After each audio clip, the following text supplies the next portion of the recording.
up mga kabinta? My name is DJ March Barrios. Just click and subscribe. Just click and subscribe. For more videos, just click the subscribe. 2,000 years later. Yes, no? Sa pagkaroon, alas 3 sumadis ka na, like, mga kabinta, no? Good morning na lang, no? Tapos pizza 5 naman rin karoon sa Abril. Karoon mag-reaction lang ko sa katong viral karoon nga video. Tingala ko gabi mga kabingka na tingala ko gabi nga unsagi yang katong namina ko sa isa ka radyo kagabi. Tingala ko nga unsagi yang kabuangan dito sa yang kuanda ba sa Twitter, kasi siyempre first timer daw to nga DJ, no? First timer daw siya na Twitter. First timer, tingala siya dito nga nada siya na nakuha nga scoop. Ako po na-blind ko na kung ano daw nagkayaga o mga artista gabi sa kuan sa Twitter. Ano man ang mga artista ba, mga sikat na nagka-Twitter man na sila. Ako dati na ko Twitter pero wala ako nagamit og Twitter kay kuan mong god sa tawagan na kanang para sa ako ang Twitter pangit na siyang Twitter kay gano para sa ako pangit ang Twitter. Di man kakapos ko dito mula ka free data lang ka dili para sa Facebook ba nga kapost ka dito, diba? Anyway, balik ta dito, okay? Nakayagaw ang mga artista daw dito ko, no? Wala na ko. Ganina, nakapalit ako'y kagabi na ako'y palit kong kape. Kaniyo palit. Pakita ba na ako? Okay na siguro. Twin pack mo niya kung di palit. Pero,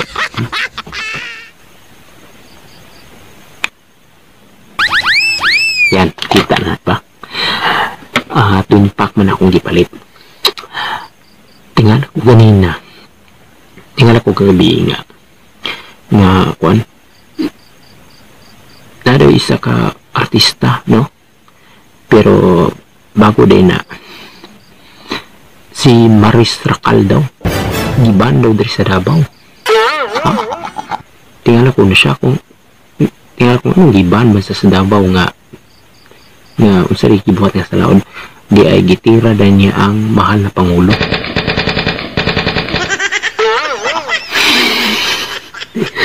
Imuot magkuha ni mga Duterte. Nagkatawar ko na. Okay, so unya na ka Maris ako kamalikan. Kay si Maris yung datong pagtiriyahon karon na bullshit ko. No? Sa una na murag gaidulay sa ako si Maris pero karong pagabalo din ako nga gibas ang atong mahal na Pangulo. Sus. Anak ako. Na anak. Maris Racal. Okay, no? Dagan ng mga basher sa kuan, dagan ng mga basher sa atong Pangulo na mga celebrity. Okay. Ingon daw nila, wa day nabuhat si Duterte. Ang pinaka-basher ni Duterte kana si Agot Isidro. No, kani si Agot Isidro. Insay tawagan ni kani si Agot Isidro. Mortal din sa una pa, mayor pa lang si Digong. Grabe din na siya. Kadang ang iya dong kuan daw ni Digong daw inaana daw kanang sa tawagan na waday klaro kanang Moradog Marcos may nana nga style ba, no? Tapos napoy uban dia nga kuan sa tawagan na waday nabuhat si Digong. So wa nabuhat pag sure mo diha katawang ko ni. Tapos kani po si kuan na pa to si Ann Cortez. Kabalo mo kani mga kwartahan nga mga basher, kwartahan nga mga dato nga basher ni Digong. Kuan sa tawagan, wala manggod mo kasuway og kanang pobre gud, no? Ang inyong kuan ba dato manggod, no? I-analyze na nato, no? Unsay diferensya sa una nga katong dili pa sa Digong nga presidente, katong previous pa bitaw ug karon. Unsay kalay na siguro, no, ang matambag nako sa mga basher ni Duterte nga mga celebrity, mga bayaran. Mga bayaran. Ako, kasi ingon mo nga gibayaran ko sa mga Duterte. Wala ko gibayaran. Ako aning kabubuton kay ngano. Kabalhuman ko nga ang kaning gibuhat ni sa mga Duterte ba, no? Kaning gibuhat sa kuan si Inday Sara man or si Digong, kaayuhan dili inong kadautan, di ba? Kung wala pa nabuhat ang presidente, kung wala pa nabuhat na karon sa COVID-19, COVID-19 na to. Naa ba day mahitabo nga mga yunani karon ka na mga lockdown pasagda nung ta sa atong presidente. Nganong ni action man siya, katong mayor pa siya. Katong may mga Yolanda dito, kisa may pinakauna nga nagtabang, di ba ang Davao City? Si Digong managwan, sariling kwarta man to sa Davao City, gitabang dito sa Luzon, dili mo panginana, di ba? Kanang mga celebrity nga mga basher sa atong presidente, dili mo manginana, di ba? Dili mo manginana kay para dili mo makuan niya. Ikaw ang Cortez, wala man ka diri nagdako, no? Wala man ka ingon na artista katong bata pas ni adto kag Amerika, wala mo gud inyo na nakuha ganyo na kanang sa tawag na pagkapobre. So why yung pagkapobre daw? Tanaw na to dapat, di ba? Imbis na mo diya sa angat, iba na mo sa taas. Dapat mutabang mo mga pobre ba? Kanang para sa gayahon tanan ninyo si Digong, kanang unsay ginabuhat niya, kanang mutabang sa mga kapuspalad, mutabang ta mo. Inanaw kanyang buhat, dili kay magbash-bash, imbis kanang makatabang na lang mo, gitabangan na may noon niya si Digong, di ba? Balik ka kay Maris Racal, giagi pa niya TikTok. Uy day, basi nakakalimot ka day nga taga Mindanao ka day, no? Taga Tagum ano ni, no? Taga Tagum City. Magbuot man ka nga, magbisaya niya tong presidente nga. Mo bitaw ng uban, no? Mo bitaw ng uban sa ko ano dong dapat ako dong dokumentary magtagalog. Magtagalog man ko nga taga Davao man ko. Di ba? Taga Davao man ko. Siguro kung sagol Tagalog diri. Ang ato manggong kuan diri, di man gud inon nga kuan diri ang language diri sa kuan. Kanang sa tawagan ni kanang halo mo di siya Tagalog diri sa Mindanao. Ang pure Bisaya sa Cebu.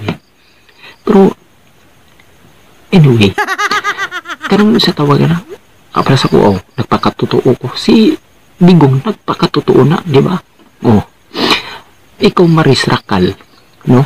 Nakaabot lang ka ng imong gikuan na, nakalimot na ka sa kung asa kagikan. Grabe po ka, ikaw Maris Racal, ito na mga artist. Pilib lang ko nila Philip Salvador, nila Aisa Sigira, La Robin Padilla, P.D. Aguilar, si Muka, si Plido to, basta katong si Muka. Kana sila, mo gina lagi pang bayran, no? Wala po kay ila si Duterte nila. Ang nailang ni Duterte sila, artista. Pero ang ilang pagkakuan, wala man kay ila si Duterte. Nga ni suporta mas na Duterte? Kay kabalo sila nga, kayuhan ang ginabuhat ni Duterte. Dili ka, suko magud mga bugo nga mga artista, no? Suko magud ni sila kay ngano.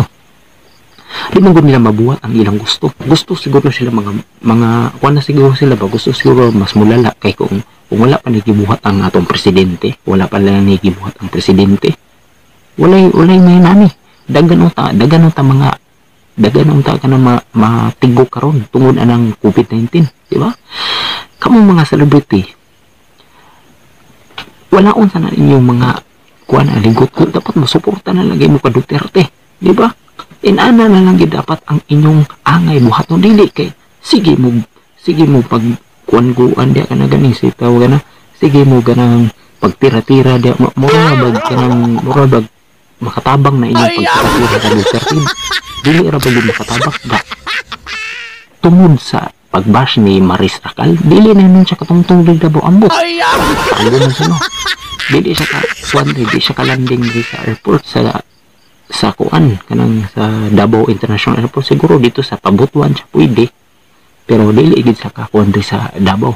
So ikaw Maris Racal, no, bago ka makuan ununaan nimo kung unsa na bay nabuhat sa atong presidente, di ba? Kung wala pala nabuhat ang presidente, wala nang tayo na-improve ang kuan, wala ang kanang tanawan ng kuan kanang so kanang ilog dito sa kanang biwok dito, kanang biwok sa Manila nganong nalimpyo man. Oh, si Digong pa lang nakapalimpyo katong mga previous tay mga presidente, nganong hugaw man kayo. Oh, mo bitaw tong nakuan ako presidente sila, imposible kay sila nga dili makabuhat ngano si Digong mabuhat man. Oh, mo na kung giingon ya diri sa Davao City hapit na padulong na ang train. Siguro kung dili pa si Digong na presidente, kanang plano nga kanang train questionable pa lang na question. Oh, di ba? Ako saludo kay ko ni Duterte, kato pa lang mayor pa lang siya makita kamo manggod no, kamo Ann Cortez, Agot Isidro, wala man gud mo diri sa Davao gud, daram mo sa Manila. Diba?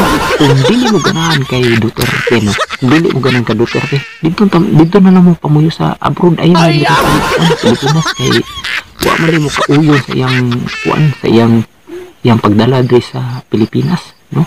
Patambag na ako sa inyo bago mo mag-comment sa atong mahal na pangulo, ilalahasan ninyo, di ba?